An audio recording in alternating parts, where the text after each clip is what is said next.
निखिल भाई, जैसे आपने बताया कि भानगढ़ में ये 2 स्टोरी सुनने को मिलती है अपन को। तो जैसलमेर की भी एक स्टोरी चलती है, मैं घूम के आया वहाँ पे। एक बात ये चलती है, कुलधरा कुलधरा कुलधरा। क्या है ऐसा कुलधरा पे? मतलब क्या सीन हो गया इतना? क्या मतलब वहाँ पे टिकट भी लगती है वहाँ अंदर जाने की? तो ये हॉन्टेड पैलेस है कि एक टूरिज्म पैलेस है? यार कुलधरा जो जगह है ना, बहुत खूबसूरत है। एक बार आप जाएं, क्योंकि वो गांव बनाया ही इस तरीके से गया था कि भर गर्मी जैसलमेर के ड्यून्स, धोरे, तपती रेत, लेकिन उसका स्ट्रक्चर ही ऐसा है गांव का कि वहां घरों के अंदर गर्मी थी नहीं। आप अभी भी गर्मियों में घूमने जाओगे ना तो आपको अंदर वेंटिलेशन महसूस होगा, इतनी गर्मी नहीं लगेगी अंदर, कि उनका डिजाइन ही ऐसा है, हवा के पास होने का तरीका, ईंटों के बीच में से हवा का निकल जाना। बहुत वेल स्ट्रक्चर्ड वो गांव बसाया गया था। पालीवाल ब्राह्मणों का गांव कहलाता था वो। 84 गांव थे, उनमें से एक गांव था कुलधरा। तो जब इस बात की बात हुई तो मैं बताऊं, उस गांव में रातों रात एक लड़की खाली हुआ था। एग्जैक्टली, हाँ। तो एक लड़की की शादी थी। वहां एक सामंत थे सालिम सिंह, तो उनकी हवेली भी है वहां पे, लेकिन वहां पर लोग जाते नहीं है। तो उनकी नजर जो थी, जिसकी शादी थी जिस लड़की की, उन पर उसकी नजर खराब हो गई। तो उसने बोला कि भाई मुझे तो इस लड़की से शादी करनी है। तो वहां के लोगों ने मना कर दिया कि ऐसा कैसे हो सकता है, इसकी तो आज शादी है, हम तो नहीं करवाएंगे। तो ऐसा करके आपसी खींचतान हो गई। तो उस चक्कर में जो झगड़ा हुआ, जो लड़ाई हुई, कहते हैं खूब मारकाट हुई, खूब बात हुई। तो रातों रात उन लोगों ने, पालीवाल ब्राह्मणों ने, वो गांव मवेशियों के साथ, अपने सामान के साथ एक साथ खाली कर दिया। और जाते जाते ये श्राप दे गए उस गांव को कि ये गांव कभी नहीं बस पाएगा। ये श्राप दे के वो लोग निकले, पीछे उन्होंने मुड़ के देखा नहीं। उसके बाद सालिम सिंह का क्या हुआ, कभी उसका जिक्र आया नहीं, ना इतिहास के पन्नों में कहीं ऐसा कोई जिक्र आया, ना कहीं मैंने भी सुना। वो गांव वीरान हो गया पूरा का पूरा खंडर की तरह, पूरा खंडहर हो गया। क्योंकि श्राप ही वही था ना, कभी बस नहीं पाएगा। अब भी गवर्नमेंट इसको रेनोवेट करने की कोशिश कर रही है, बट वो नहीं रहा। क्या दिक्कत आ रही है? पूछिए आप वहां जाके लोगों से कि क्या दिक्कत आ रही है। लोगों को महसूस होता है कि यहाँ पे लोग चलते हैं, बात करते हैं, बाजार जैसी आवाज आती है, लोगों के हंसने बोलने की आवाज आती है। एक सीरियल आता था कोई है पहले, उस पे भी उन्होंने भी एक स्टोरी बनाई थी। डिस्कवरी ने इसको केटर किया है। नेशनल ज्योग्राफिक ने एक सीरीज बनाई थी, उसमें इस गांव का जिक्र है। वहाँ पैरानॉर्मल एक्सपर्ट्स आए थे, उनके वीडियोज में है। तो वो गांव पूरा का पूरा इस तरीके से वीरान हो गया, खाली हो गया। उसके बाद में बसावट नहीं है, बस वो। तो उसके साथ और भी गांव खाली हुए थे, कहते हैं ऐसा कि 84 जो गांव थे उनके पालीवाल ब्राह्मणों के, वो सब के सब खाली हो गए उसकी वजह से, क्योंकि उनको नहीं पता था कि अगली सुबह सालिम सिंह क्या करेगा।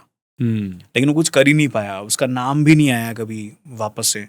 तो वो सारी चीजें हैं, हॉन्टेड बताते हैं उस जगह को, लोग जाने से डरते हैं।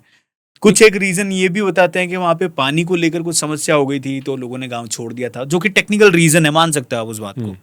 बट हाँ, ये जो कहानी है ये ज्यादा सुनने में आती है। ये मान सकते हैं पानी की वजह से, लेकिन खंडर कैसे हो सकता है? मान सकते हो, खंडर हो गया, जब कोई रहता नहीं है तो फिर वो खंडर ही हो गया। नहीं, पूरी छत, दीवारें गिर गई, छत गिर गई, तो समय के साथ हो जाता है धीरे-धीरे। एक चीज और है वहां नोटिस करने वाला, एक वो ओनली पत्थरों से बने, ना चूना लगा है ना सीमेंट लगा है, ओनली पत्थरों से बना हुआ पूरा गांव है वो।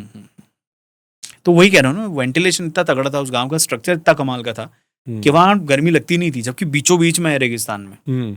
और जैसलमेर मतलब जहाँ पे लोहा भी पिघल जाए वैसी गर्मी, और वहां गर्मी नहीं। अभी आपने बताया कि भानगढ़ में श्राप की वजह से वो पूरा हुआ। अभी कुलधरा में भी आपने बताया कि श्राप की वजह से हुआ। तो ये श्राप का इतना कोई पावर रहता है कि श्राप की वजह से ऐसी चीजें हो जाती है? श्राप से तो भगवान भी नहीं बचे है ना, जो स्वयं साक्षात भगवान है वो, हालांकि उन पे श्राप का कोई प्रभाव नहीं होता, लेकिन वो भी श्राप को ग्रहण करते हैं, वो भी पाते हैं श्राप को। तो श्राप टेक्निकली या वर्बली देखा जाए तो ये एक ऐसी चीज है, जब आपकी आत्मा दुखती है ना, अंदर से बहुत आप व्यथित हो जाते हो, आपका मन करता है कि, वैसे आप किसका बुरा चाहते हो, आप किसी का बुरा नहीं चाहते हो, लेकिन अंदर से आप जब पूरे, कहते हैं ना हिंदी में एक शब्द है द्रवित हो जाना, पूरा वैसा हो जाता है कि यार अब तो ऐसा हो जाता है, तेरा यूं हो जाए, तेरा वो हो जाए। तो लेकिन मैंने सुना कर्सिव जो वर्ड्स होते हैं वो फल जाते हैं कभी कभी। मैंने जो सुना है वो ये सुना है कि श्राप वो दे सकता है जो तपस्या कर रहा है या महाऋषि है, इस टाइप का, मतलब कुछ बड़ा। हाँ, उनके श्राप, वो श्राप तो वचन वाले श्राप देते हैं, बोल के हाथ में पानी लेके, जैसे अपन ने मूवीज में देखा है या अपन ने सुना है, अपन ने कई सारे भजन में या गीता के पाठ में कहीं भी अपन कहानियां सुनते हैं तो वो सुनते हैं कि वैसे श्राप देते हैं। लेकिन कहते हैं ना कर्सिव ब्लेंड भी होता है एक, आप आप जब परेशान होते हो, आप उस समय ऐसा कुछ बोल देते हो, वो लग जाती है। दुखी मन से आप जब किसी को, रोते हुए दिल से जब आप किसी को बद्दुआएं देते हो तो वो लगती हैं, वो लग जाती हैं। इसलिए कहते हैं किसी का दिल नहीं दुखाना चाहिए। देखो ना, आप कोई करोड़पति होता है, किसी गरीब का मजाक उड़ा देता है तो राजा से रंक बन जाता है। तो वो कौन सा वो सिद्ध पुरुष था, उसके मुंह से निकली बद्दुआ, लग गई। सांप ऐसे ही लगते थे यार। अब तो मेरे को मत देना कोई। तो दिल मत दुखाओ किसी का यार। ये स्टोरी मतलब रहती है कि ये स्टोरी दिन में देखने लायक होती है, रात को ये अपनी स्टोरियां अगर कोई देख रहा है तो क्या फीलिंग आ रही है? रात में जो देखेगा तो फिर उसको स्लीप पैरालिसिस होगा, वो डरेगा। उसको लगेगा छाती पे कोई है। हाँ, हम चाहते हैं साहब को लगे। जो भी देख रहा है भाई साहब, किसी को अगर ऐसी फीलिंग आती है, भाई डर लग रहा है, नींद नहीं आ रही, तो वापस देखने स्टार्ट कर दो। शुरू से देखो, थोड़ा मस्ती मजाक दिख जाएगा आपको। ऐसे देखो, अगेन वही है कि डर को जितना आप महसूस करेंगे उतना आपको परेशान करेगा, लेकिन डरना भी जरूरी है कई कई चीजों में थोड़ा। अच्छा, आपको जब डर लगता है उस टाइम माइंड डाइवर्ट करके भी बचा जा सकता है। ऑब्वियसली, ये मैं करता हूँ। ऑब्वियसली मेरे को जब भी ऐसा लगता है तो मैं फिर एक किसी चीज पे फोकस करता हूँ, ये पंखा चल रहा है, इसकी आवाज सुनता हूँ। एक्चुअली क्या है, जब आप डरे हुए होते हो ना, जब आपको डर लगता है तो आपके सेंसेस जो है ना, वो हर चीज आपको सुनाते हैं, फील करवाते हैं। वही आपको हल्की सी आवाज भी ऐसी लगेगी ना कि अरे ये कुछ हो रहा है, जबकि आवाज पहले भी आ रही थी। बर्तन मान लो कि कोई बर्तन आपने ऐसा रखा हो एकदम से हिल गया, ड्यू टू ग्रेविटी या वॉट एवर, कोई पानी की वजह से भी वो हिल गया, उसकी आवाज आ गई, तो फिर आपकी आवाजें चालू हो जाएंगी। होता रहता है मेरे किचन में, जैसे खिड़की से हवा आई, बर्तन खड़ा ऐसे रखा हुआ था तो गिर गया। अब उसको क्या मानेंगे? डरे हुए होते हो आप, उस वक्त आप कुछ नहीं मानोगे, लेकिन जिस दिन आप डरे हुए होगे ना, उस दिन आपको फिर वो अलग चीज लगेगी। तो कई बार ये दिमाग का भी वहम होता है, बट वही है, एनर्जीज को, पावर्स को, जिन चीजों को भी आप मानते हो तो है, नहीं मानते तो कुछ नहीं है, सिंपल सी बात है।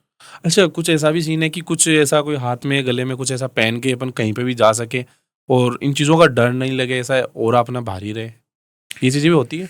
हाँ देखो, भगवान का नाम तो सबसे पावरफुल है ही।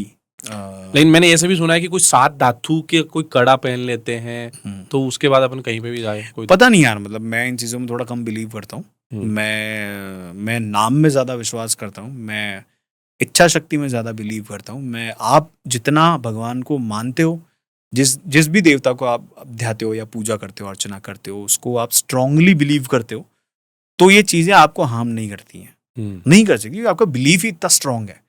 तो मानना पड़ेगा। आप हनुमान जी की पूजा कर रहे हो तो आप बहुत अच्छे से पूजा करो, आप स्ट्रांगली उनकी भक्ति करो। किसी भी भगवान की कर रहे हो आप, चाहे किसी भी धर्म समुदाय कहीं से भी हो, आप जिनको मानते हो, आप बहुत स्ट्रांगली उनकी पूजा अर्चना करते हो, तो ये नेगेटिव एनर्जीज आपके ऑरा को ब्रेक नहीं कर पाती। फिर वो ऑरा इतना स्ट्रांग हो जाता है आपका कि वो हार्म नहीं करती।